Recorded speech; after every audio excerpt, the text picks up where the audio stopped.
گدھا اور شیر کی کھال۔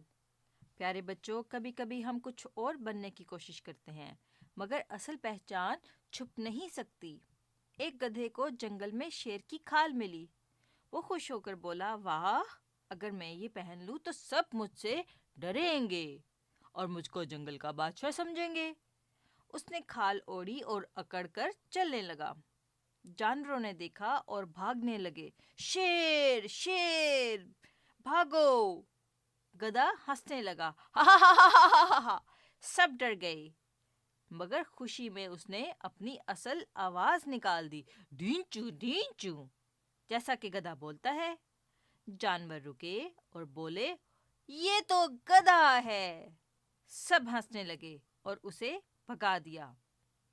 پیارے بچوں، اس کہانی سے ہمیں کیا سبق ملتا ہے؟ اس کہانی سے ہمیں یہ سبق ملتا ہے کہ لباس بدلنے سے کچھ نہیں ہوتا۔ اصل پہچان باتوں سے اور انسان کے رویے سے ظاہر ہو ہی جاتی ہے۔ تو تھی نا مزیدار آج کی کہانی بھی؟